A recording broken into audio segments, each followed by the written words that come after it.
All right, so are you ready to dive into Jane Austen? I'm ready. Let's do it. We are tackling Pride and Prejudice today, Excellent. and we're going deep. You've got your Barnes & Noble Classics edition, right? I do. Okay, fantastic. So we are going to unpack everything that makes this story so amazing, from like all those intense societal pressures and romantic misunderstandings to Austen's like sharp wit that still feels so fresh even like centuries later. Yeah, and it's amazing, how Austen's work just continues to resonate with readers. Yeah. I think that's one of the things we're going to explore today. Why is this book still so popular? Yeah. And we're going to look at the social context, family dynamics of the time, and of course, we have to talk about the characters. Yes. Those wonderfully flawed characters. Okay, so first things first, marriage. In this world, it wasn't just about love and happiness. It was serious business. Right. It determined your social standing, your economic security, your entire life, basically. I mean, remember how Mrs. Bennet, practically vibrates out of her skin when Mr. Bingley shows up? Oh, yeah. She's like the wealthy bachelor who just moved to town. Right, he's the catch, right.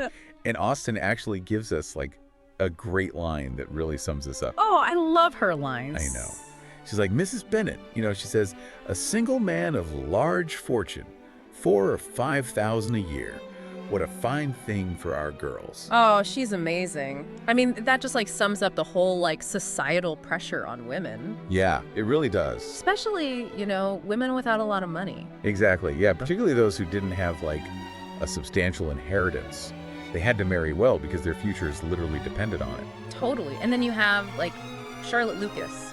She's such an interesting character because she's practical about marriage to a degree that, I don't know, it's almost shocking compared to what we might expect, Right. She's very clear about her priorities. Yeah. She says, I am not romantic, I never was. I ask only a comfortable home.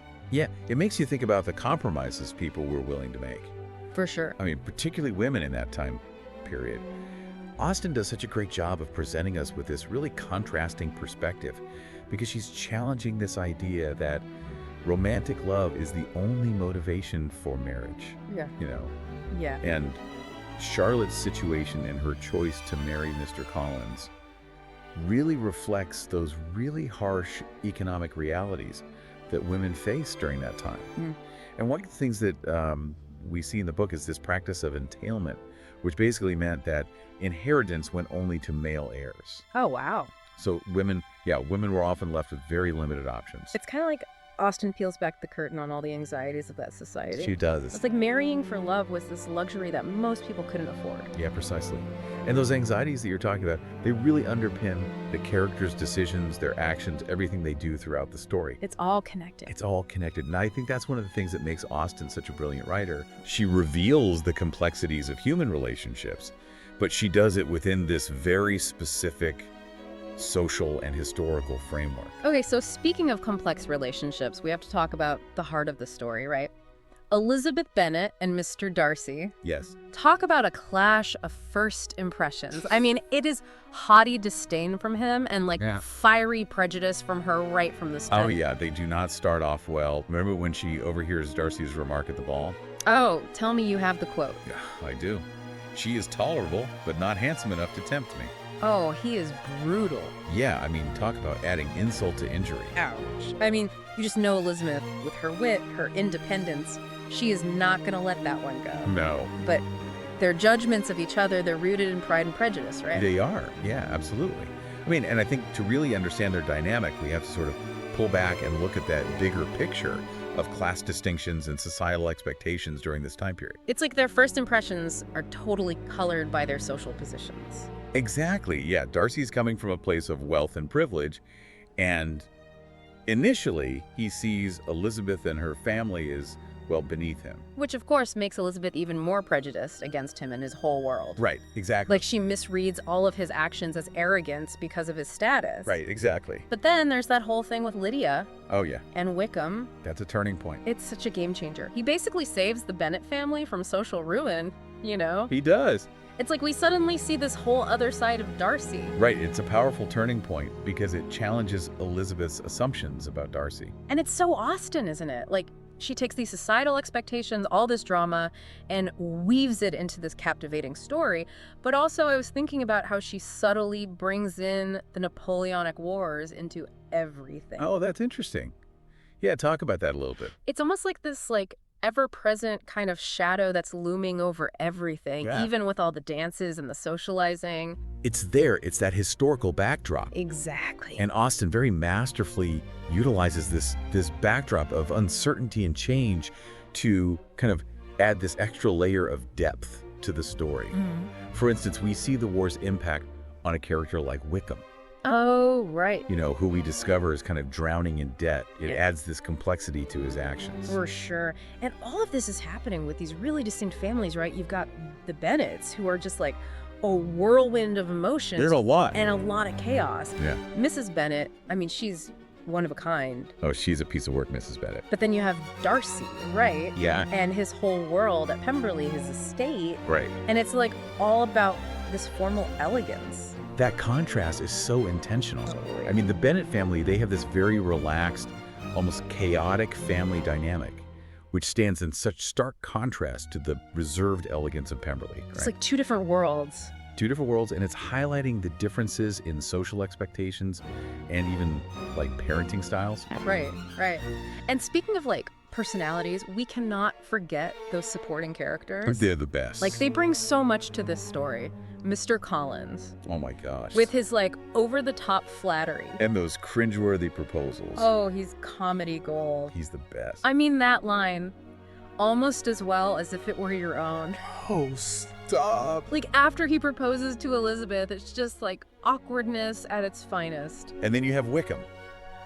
Utterly charming. So charming. But what is he hiding? What are those secrets? Right. Austen is so good at creating these characters that are so multifaceted, so full of flaws and contradictions, but that's what makes them feel so real. Okay, so I need to know, who are your top supporting characters? Gosh, it's like picking a favorite child. I know, right? I mean, Mr. Collins is undeniably hilarious. He's up there. He's up there, but, I'm drawn to Charlotte Lucas. I feel like she's often overlooked. But, her pragmatism and her really insightful observations about society, I find her incredibly compelling as a character. I'm with you on that one. She's like that astute observer that we all kind of wish we could be, Right, she sees it all. And her perspective, it adds so much depth to the story. It does. Especially, I think, in her friendship with Elizabeth. She really makes Elizabeth, and maybe even us as readers, think about our own ideas about what is a good life, what is a good marriage, For sure.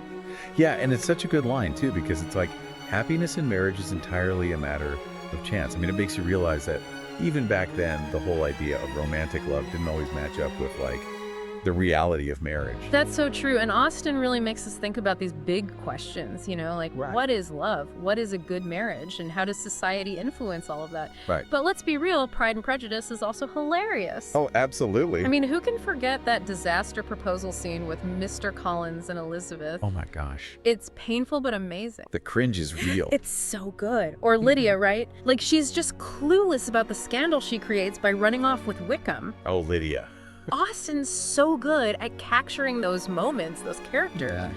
Her wit is just so sharp, so observant, it's timeless, It totally is. She just nails the absurdity of human behavior. I'm thinking about Lady Catherine de Bourgh. Oh, yes. Talk about a character that, sucks the air out of a room. She's something else. You can practically feel her demanding everyone's attention. Oh, yeah. When she tries to intimidate Elizabeth and she's all like, "You have no regard then for the honor and credit of my nephew." Unfeeling, selfish girl. She is intense. She's trying to control everyone, right? Oh, yeah, Lady Catherine, she embodies that aristocratic arrogance perfectly. Totally. She's just so convinced that her wealth, her social standing, it gives her the right to dictate other people's lives. It's amazing. And she's the perfect foil to Elizabeth's independent spirit. Yes. It's like watching a verbal tennis match between those two. It really is. Speaking of, strong personalities, we have to talk about Darcy's transformation. Yes. He starts out so aloof, so proud, but he really goes on a journey. He does, and that transformation is key to Elizabeth finally seeing him for who he really is, I think. Oh, totally. It's not just him, rescuing Lydia. Right. It's that he acknowledges his mistakes, He does. and he actively tries to become a better person. Remember that line he has after his first proposal totally bombs? Oh, yeah. He says, "My behavior to you at the time had merited the severest reproof. It was unpardonable. I cannot think of it without abhorrence." Like, that is huge, especially for someone who starts out like he does. I know. It's like, whoa, Darcy. Right. But it really speaks volumes about his growth. He goes on this journey of self-discovery. He does. And I think that's ultimately what makes him worthy of Elizabeth's love in the end. It's not a simple love story. Yeah. This is about two people evolving and challenging each other to become their best selves. Ooh, I like that. And that evolution, it's mirrored in Elizabeth too, right? I mean, she starts out so blinded by her own prejudices. She does. But by the end, she learns to see beyond all of that, those superficial judgments. She has to. And that moment when she reads Darcy's letter explaining Wickham, explaining everything, Yes. it's like everything clicks for her.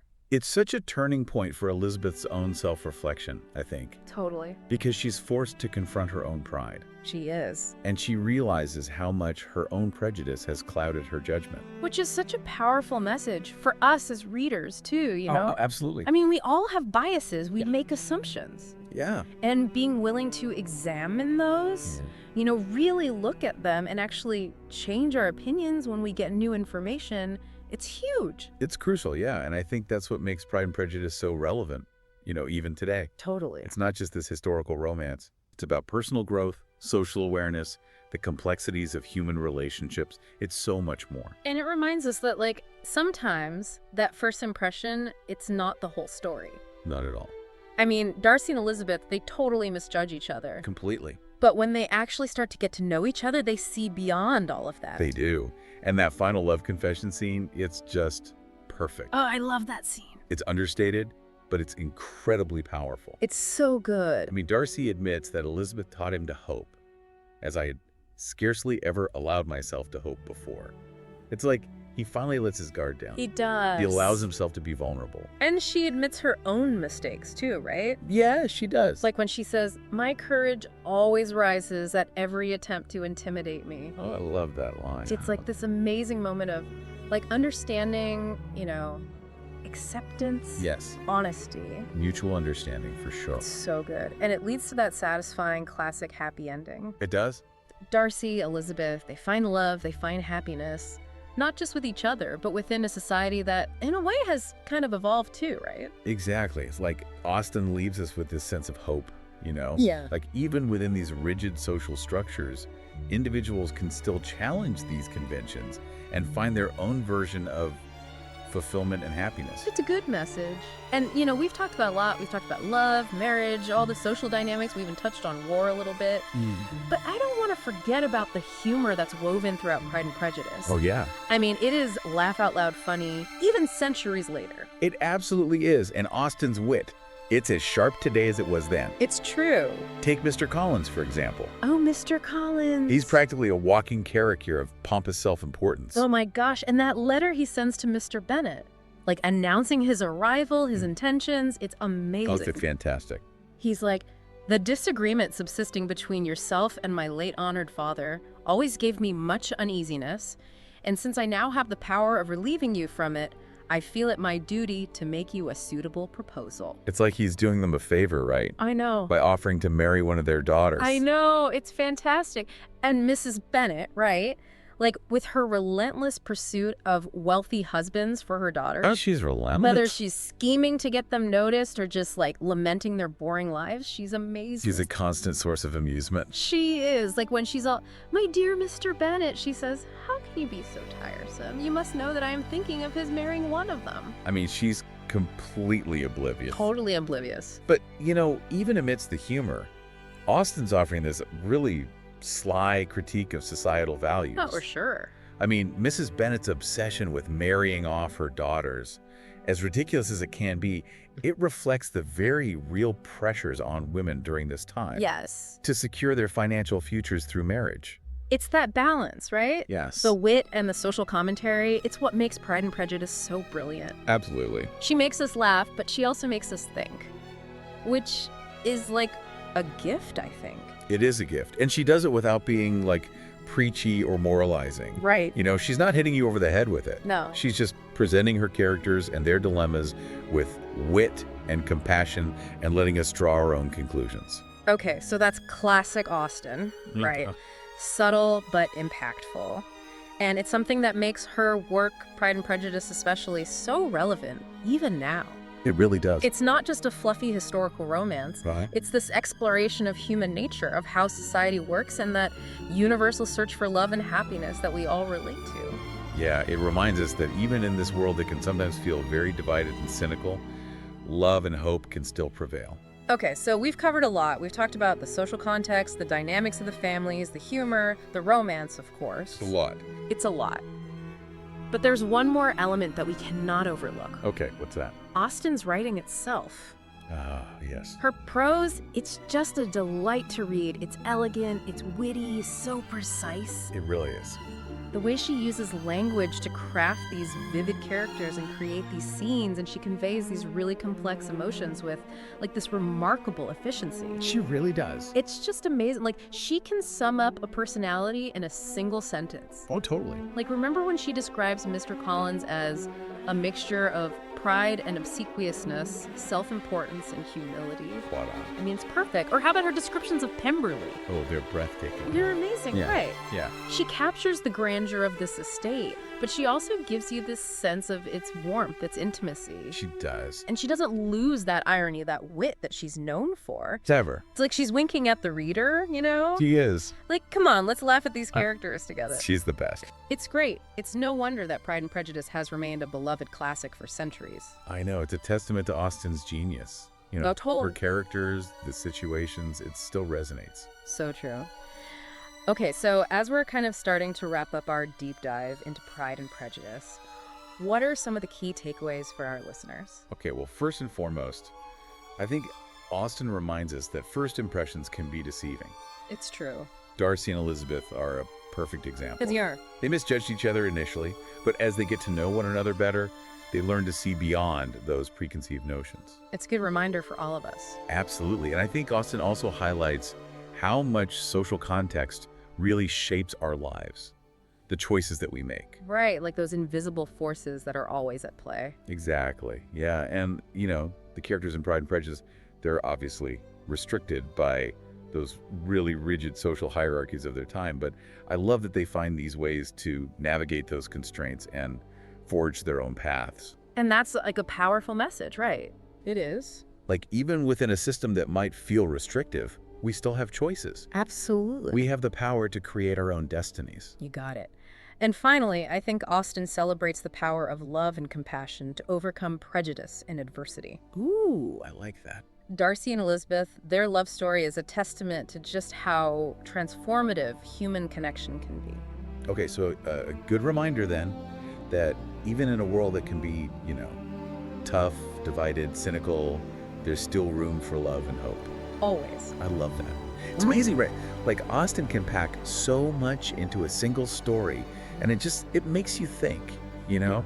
Like, how much has really changed since then? I mean, yeah, we're not dealing with, like, entailment and obsessed with country dances, but those pressures around love, relationships, like, just fitting in, Yeah. it feels pretty familiar, doesn't it? Yeah, it does, and that's what makes her work so timeless, right? The specifics might be different, like you said, but those core themes, those human experiences, the social pressure, the economic anxieties, searching for love and happiness, those are universal. It's so true. I mean, we might not be, like, stressing over a marriage proposal from a guy with $5,000 a year, Right. but that anxiety about finding a partner, having financial security, figuring out where we fit in, that's still the human experience. Absolutely. Yeah. And I think, you know, just like Elizabeth and Darcy, we're constantly facing these situations where we have to confront our own prejudices, challenge our assumptions. And you know what? Sometimes we find happiness in those places we least expect. That is so true. Okay, so Austen gives us a lot to think about, even centuries later. As we wrap up our deep dive into Pride and Prejudice, here's a final thought to leave you with. What if you stepped into the world of Pride and Prejudice? Oh, okay. What role would you play? Ooh. Would you be the witty observer? Would you be the passionate romantic? Or maybe like the pragmatic realist, kind of like Charlotte? That's a good question. I know, right. Okay, so Something to think about. Thank you so much for joining me on this deep dive into Pride and Prejudice. This is great. Until next time.